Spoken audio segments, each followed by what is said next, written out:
যি সন্তানক পিতৃ মাতৃয়ে কোনো দিন অৱজ্ঞা নকৰাকৈ তাক লালিত পালিত কৰি আজি মানুহ কৰিলে, সেই সন্তানে বৃদ্ধ পিতৃ মাতৃয়ে বুঢ়া বুলিলে ল'ৰা, একেটা কথাকে দুবাৰ তিনিবাৰ চাৰিবাৰ যেতিয়া কৈ থাকিব, সেই কথাটোকে সেই সন্তানে শুনিবলৈ মন নোযোৱা হয়। একেটাকে বাকে বাৰে বাৰে কৈ থাক বুলি ভেকাহি মাৰি কথা কয় দেহি। আৰু যি শব্দটো শুনাৰ লগে লগে দেউতাকৰ অন্তৰত, মাকৰ অন্তৰত কাঁড়ে বিন্ধা দি বিন্ধে। আয়ৈ দেহি, নীৰৱে চকু পানী বৈ আহে।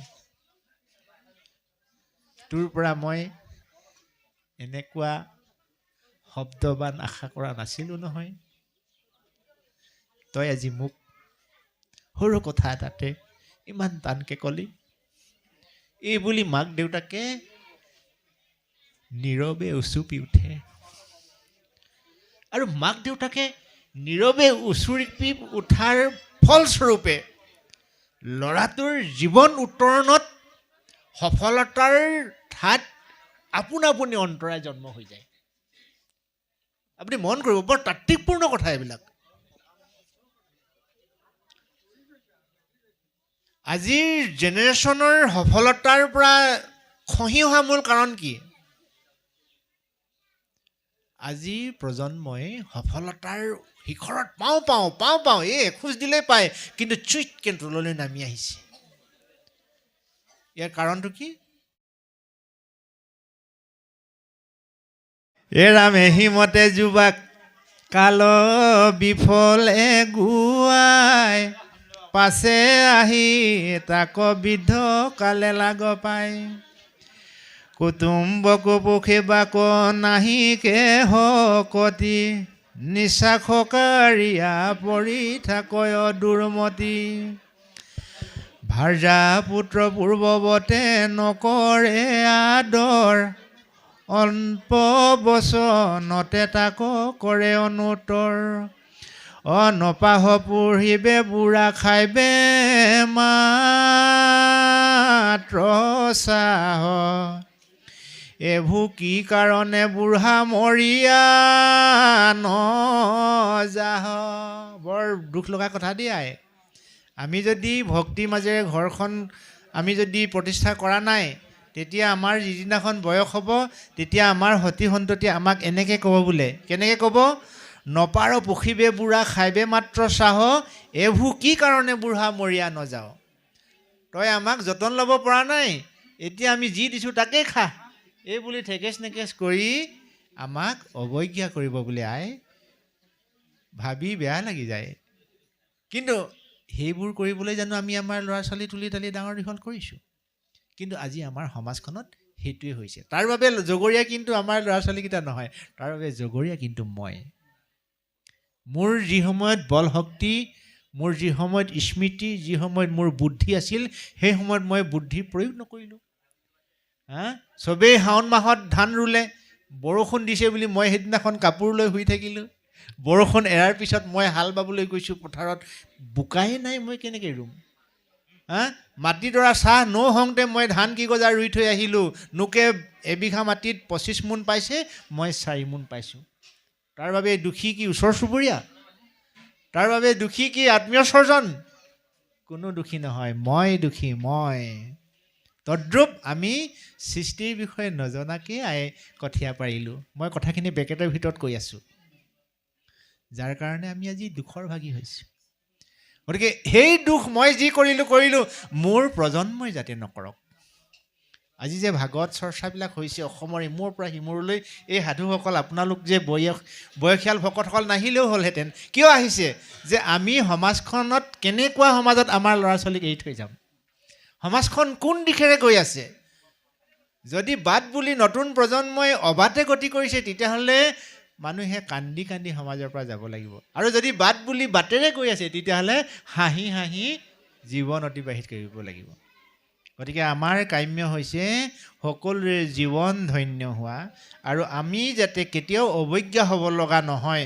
কাৰণ জীৱশ্ৰেষ্ঠ মানুহ হিচাপে সংসাৰত আহি আমি জীৱন সাৰ্থকহে কৰিব লাগিব। এহিমতে সৰ্ববাণী বুলিয়া বিস্তৰ অন্ন মুঠি দিয়া বোলে বুঢ়া মৰ। এইখিনি বিশ্লেষণ নকৰোঁ আৰু, বেয়া লাগি যায়। এৰাম বুঢ়া বলধক যেন গৃহস্থে নাদৰে, তাকো ভাৰ্যা পুত্ৰ হবে হেহিমতে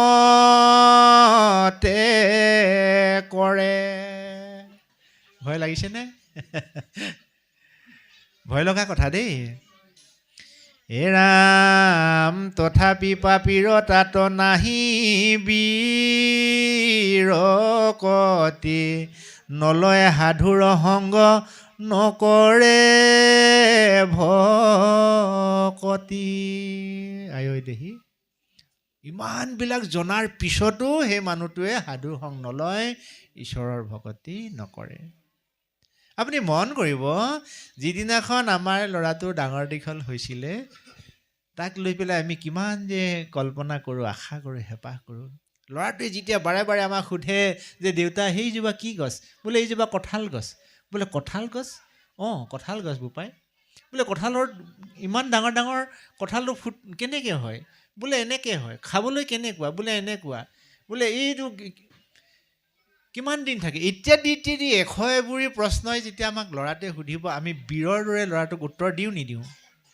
আমি প্ৰফুল্ল হওঁ যে মোৰ ল'ৰাটোৱে জিজ্ঞাসু হৈছে, জানিবলৈ হেঁপাহ কৰিছে, মই পাৰ্যমানে তাক বুজাম।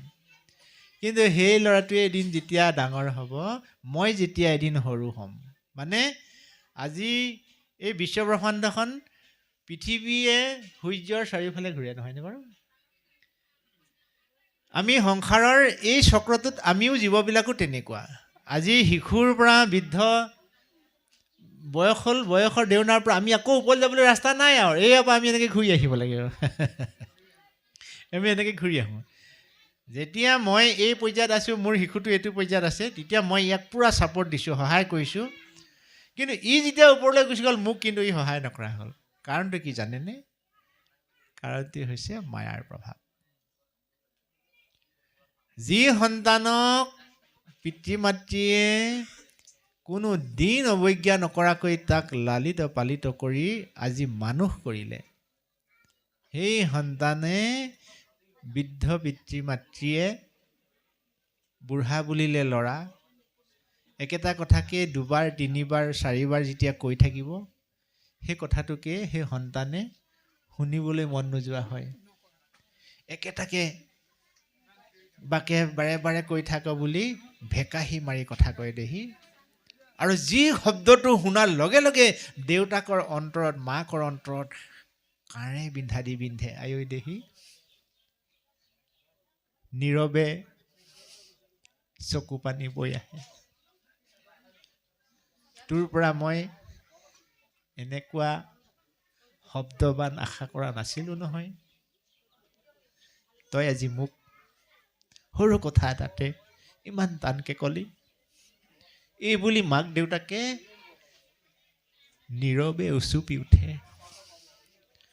আৰু মাক দেউতাকে নীৰৱে উচুপি উঠাৰ ফলস্বৰূপে ল'ৰাটোৰ জীৱন উত্তৰণত সফলতাৰ ঠাইত আপোনা আপুনি অন্তৰায় জন্ম হৈ যায়। আপুনি মন কৰিব, বৰ তাত্ত্বিকপূৰ্ণ কথা এইবিলাক। আজিৰ জেনেৰেশ্যনৰ সফলতাৰ পৰা খহি অহা মূল কাৰণ কি? আজিৰ প্ৰজন্মই সফলতাৰ শিখৰত পাওঁ এই এখোজ দিলেই পায়, কিন্তু চুইটকৈ তললৈ নামি আহিছে। ইয়াৰ কাৰণটো কি? গুৰুৰ প্ৰতি থকা অৱজ্ঞা, ঈশ্বৰৰ প্ৰতি থকা অৱজ্ঞা। এই বিশ্ব ব্ৰহ্মাণ্ডত সফল হ'বৰ কাৰণে আমাক দুপাত অস্ত্ৰ লাগে, অকল দুপাত। সেই দুপাত অস্ত্ৰ আমি আৰাধনা কৰোঁ। দিয়ক সকলোৱে হাতযোৰ কৰক।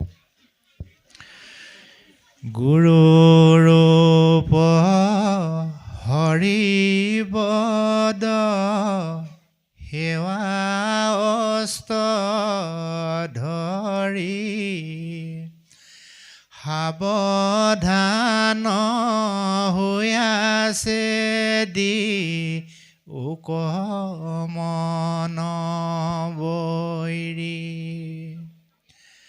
গুৰুপদ সেৱা বিনে যতে পায় দুৰ্জয় মন আউৰ জিন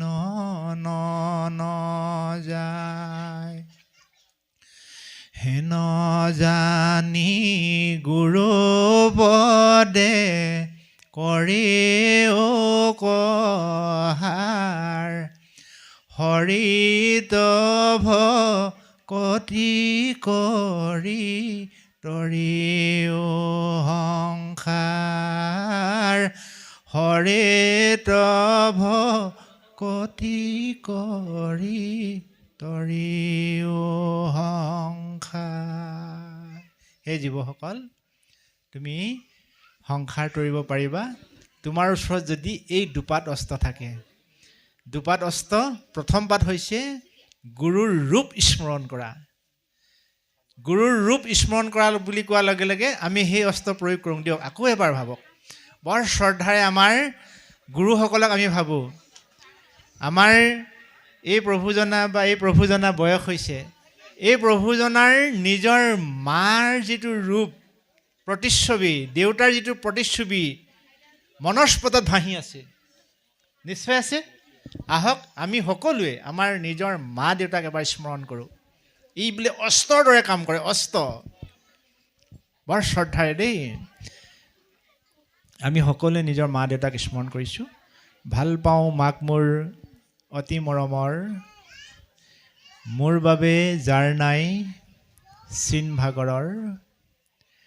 ভাল পাওঁ দেউতাৰ স্নেহনা মুখ, মোৰ বাবে তেওঁ সহে কিমান যে দুখ। সেই পিতৃ মাতৃৰ অক্লান্ত শ্ৰম ত্যাগ কষ্টৰ বাবদ মই আজি সমাজত এই পৰ্যায়ত আছোঁহি। হে প্ৰভু, তোমাকে সাক্ষী কৰি পিতৃ মাতৃৰ চৰণত ভক্তিৰে প্ৰণিপাত জনাইছোঁ। সৰ্বতো ক্ষণতে যেন তুমি মোৰ মা দেউতাক কৃপা দৃষ্টি কৰিবা। ঔ হৰি ঔ কৃষ্ণ। এয়া প্ৰথম অস্ত্ৰ। দ্বিতীয় অস্ত্ৰ গুৰুৰ ৰূপ, প্ৰথম অস্ত্ৰ। দ্বিতীয় অস্ত্ৰ হৈছে হৰি পদ। পদ মানে ভৰি দেই। ভগৱন্তৰ পদক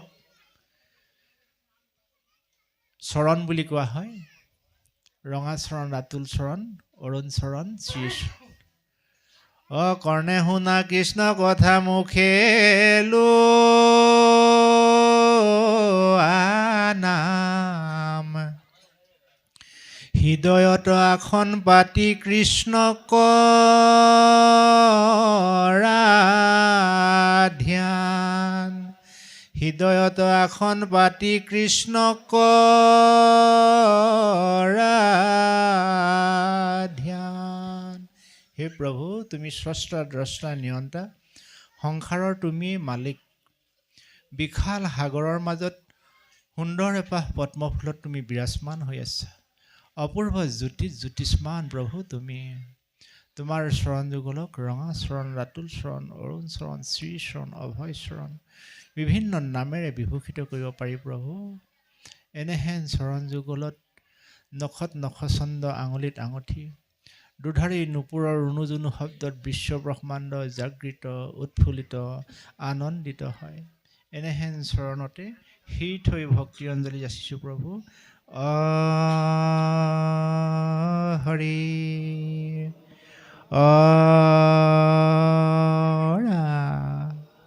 কৃষ্ণ গুৰু শংকৰ হৰি। এয়াই হৈছে জীৱনৰ সফল জীৱনৰ দুপাত অস্ত্ৰ। আৰু আমাৰ আৰাধ্য দেৱতা পৰম ব্ৰহ্ম ভগৱন্তক আমি বাংময় ৰূপত চাব লাগে। বাংময় একাদশ স্কন্ধত উদ্ধৱ কৃষ্ণ সংবাদত খুব সুন্দৰকৈ কথাখিনি লিখা আছে। বিশ্বব্ৰহ্মাণ্ডত আমি ভগৱানক তিনিটা ৰূপত আৰাধনা কৰিব পাৰোঁ: চিন্ময়, মৃন্ময় আৰু বাংময়। চিন্ময় মৃন্ময় হৈছে প্ৰাথমিক পৰ্যায় আৰু বাংময় হৈছে উচ্চ পৰ্যায়। আমি যেতিয়া সৰু হৈ আছিলোঁ আমি বালিৰ ঘৰ সাজিছিলোঁ নহয়নে? আমি নোহোৱা খেলবিলাক খেলিছিলোঁ নহয়নে? কিন্তু এতিয়া আপুনি মই সেই খেলবোৰ খেলোঁ জানো? আমিতো নেখেলোঁ। আমিতো বালিৰ ঘৰ নেসাজোঁ, আমি সঁচা ঘৰ সাজোঁ।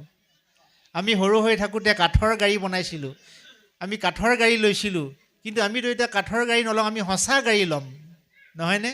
তদ্ৰূপ মৃন্ময় আৰু চিন্ময়টো হৈছে জীৱনৰ প্ৰাথমিক পৰ্যায় আৰু উচ্চ পৰ্যায়টো হৈছে বাংময়।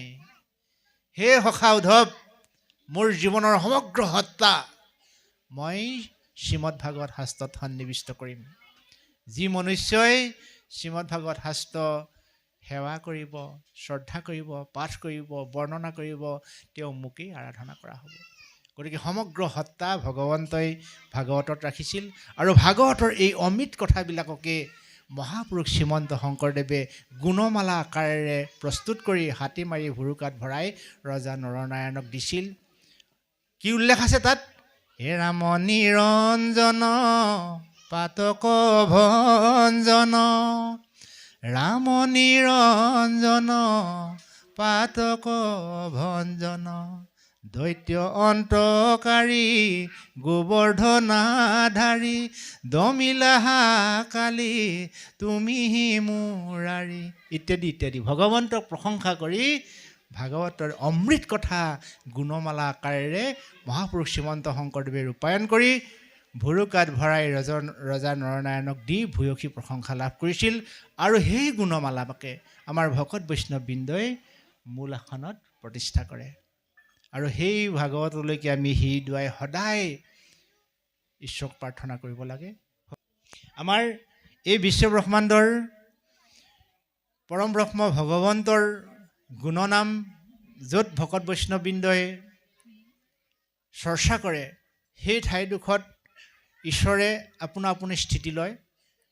এই আপ্তবাক্যষাৰ তেওঁ আমাক এনেধৰণে কৈছিলে, অ একান্ত ভকত হবে নিৰ্গুণ কৃষ্ণৰ গুণ, গাৱে সদা বখিয়া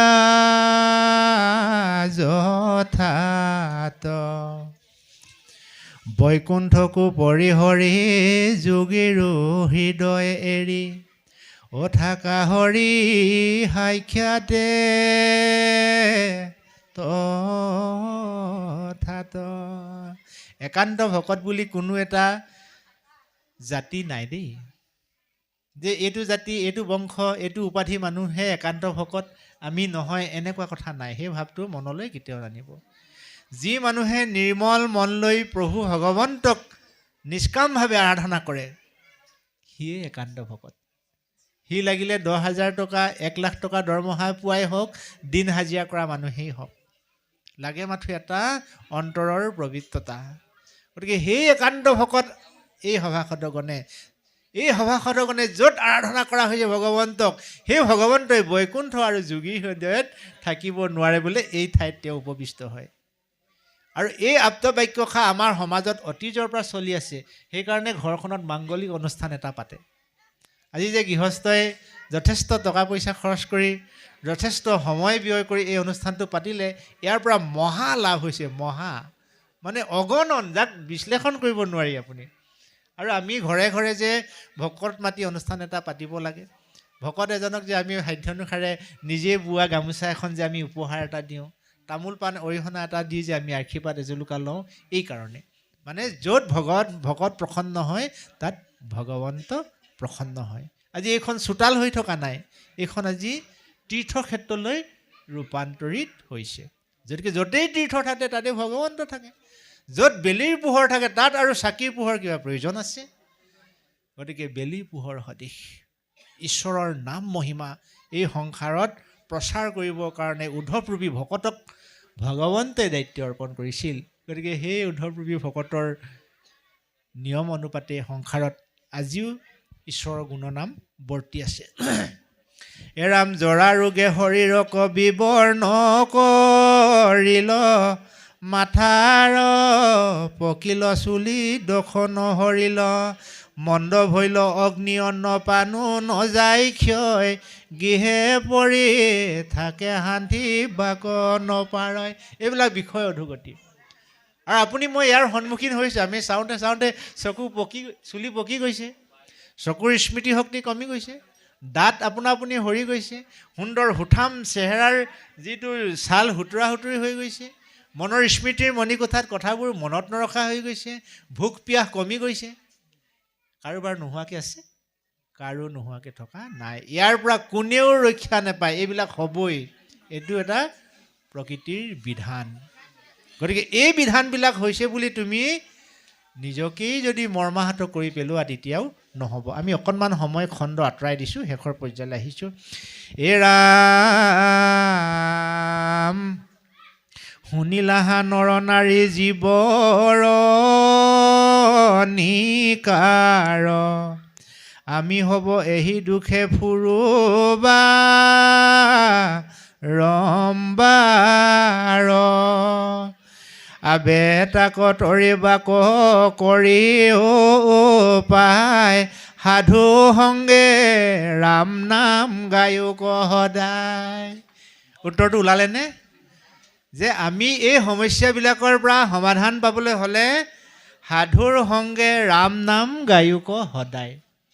এই ভাগৱতেই আমাক উত্তৰ দি থৈ গ'ল।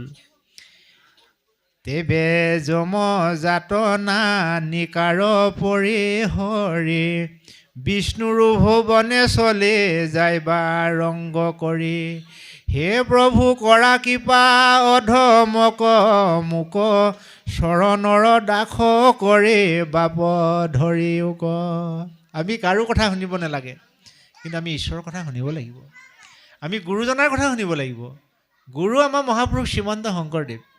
মহাপুৰুষ শ্ৰীমন্ত শংকৰদেৱ মহাপ্ৰয়াণৰ পিছত আমাৰ মাজত যিটো বিভেদ হ'ল, সেই বিভেদবিলাকক লৈ আপুনি মই মাথা ঘমোৱাৰ কোনো প্ৰয়োজন নাই, বুজিছেনে? আমি কেৱল গুৰুজনাৰ আদৰ্শ পালিব লাগে, ঈশ্বৰৰ কথা পালিব লাগে, বছ। আমি সেইটোহে জানো। তেতিয়া জীৱন আপোনাৰ উত্তৰ নহয়। সমাজ বিভিন্ন ধৰণৰ সমাজ থাকিব পাৰে, আপুনি যি স্থানত আছে সেই স্থানতেই থাকক, কিন্তু গুৰুক আপুনি শ্ৰদ্ধা কৰক, গুৰুৰ বাক্য পালন কৰক, ঈশ্বৰক শ্ৰদ্ধা কৰক, ঈশ্বৰৰ বাক্য পালন কৰক। জীৱন মধুময় হ'ব, হ'ব, হ'বই। এ ৰাম হে প্ৰভু কৰা কৃপা অধমক মোক, চৰণৰ দাস কৰে বাপ ধৰিও ক, নিকাৰ ভুঞ্জিয়া মই ফুৰো সংসাৰত, যত দুখ পালো তজো চৰণে বেক, অৰুণ চৰণ যেন নপাহৰো আমি, এভু এৰি অনুগ্ৰহ কৰিও ক স্বামী, সাধু সংগে কৰ্ণে মুখে ৰৌক তজো নাম, অসময়্যাৰ লোকে ডাকে বোলা ৰাম ৰাম, সময়্যাৰ লোকে ডাকে বোলা ৰাম ৰাম। আমাৰ জীৱনৰ মূল কৰ্ম হৈছে ঈশ্বৰমুখী সাধু সং। এই সংসাৰতেই স্বৰ্গ সুখ, বৈকুণ্ঠ সুখ আৰু নৰক যাতনা, গোটেই তিনিটা সংসাৰতে আছে দেই। যে সংসাৰৰ পৰা যোৱা পাছত বৈকুণ্ঠ সুখ লাভ কৰিম বুলি ভাবে আছো, ভুল সিদ্ধান্ত।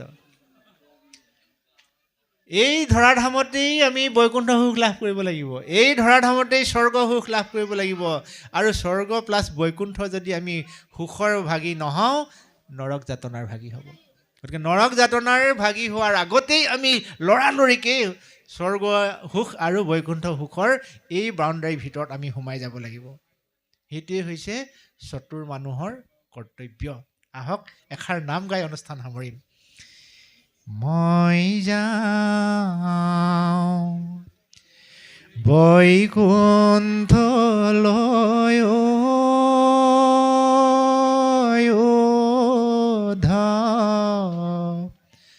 তুমি নাকান্দিবা,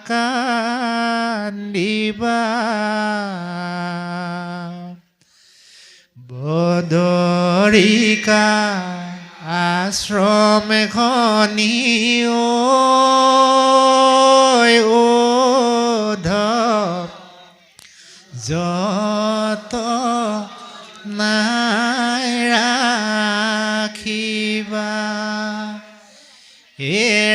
ৰাম প্ৰীত বস্তে মচি মুখ অ প্ৰভু তেজি আনি স্বাখ স্নেহে উদ্ধৱক ধৰি অ প্ৰভু বলি লাখ ৰাম মই যাওঁ বৈকুণ্ঠলৈ উদ্ধৱ তুমি নাকান্দিবা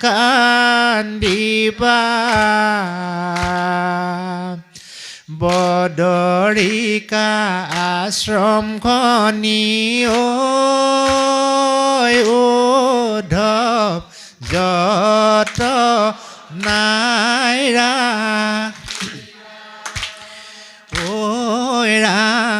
তুমি আমি দুয়ো গ'লে উদ্ধৱ মিলি অনৰ্থ লুপ্ত হৈব ধৰ্ম ইটো উদ্ধৱ ভকতিৰ পথ ৰাম মই যাওঁ বৈকুণ্ঠলৈ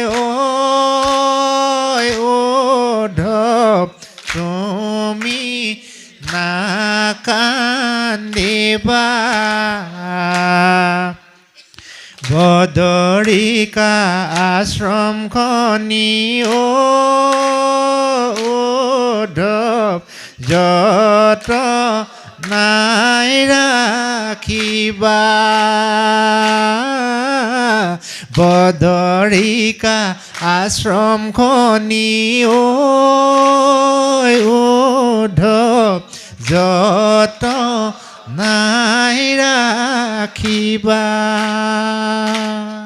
উদ্ধৱে গম পালে যে ঈশ্বৰক আৰু কৈ একো লাভ নাই যিমান ক'লেও তেওঁ মোক লগত আৰু নিনিয়ে উপায়ন্তৰ হৈ উদ্ধৱে কি কৰিলে আমি যেনেকৈ উপায় নাপালে আমি শেষত কান্দিবলৈ বিচাৰোঁ তেনেকৈ ভগৱন্তৰ আৰু ভক্তৰ মহামিলনৰ অন্তিম ক্ষণটো কিন্তু কৰোণ দেই উদ্ধৱে কেনেকৈ কান্দিলে চাওকচোন উদ্ধৱে কান্দিলে অ বাগৰি বাগৰি কৃষ্ণৰ মুখলৈ চাই দেহি ঐ কৃষ্ণয়ো কান্দিলে উদ্ধৱক সাৱতি সান্তনা দিওঁতানা হে ৰাম ৰামে উদ্ধৱে কান্দিলে বাগৰি বাগৰি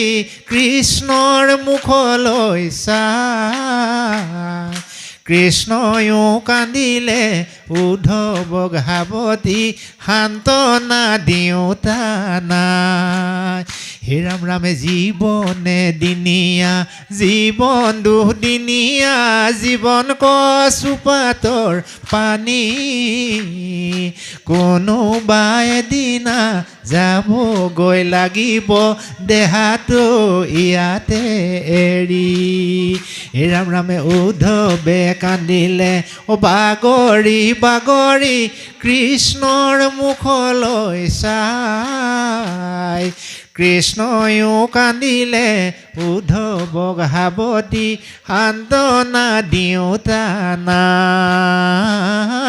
সান্তনা দিওঁতানাই অহ কৃষ্ণ কৃষ্ণ বুলি গোপী মিছাতে বলিয়া হৃদয়তে আছে কৃষ্ণ চিনিব নোৱাৰা হে ৰাম ৰামে কৃষ্ণ কৃষ্ণ বুলি গোপী মিছাতে বলিয়া হৃদয়তে আছে কৃষ্ণ চিনিব নোৱাৰা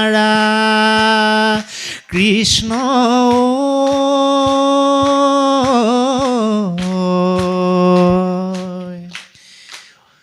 ও তুমি হেনো শ্যাম বৰণীয়া,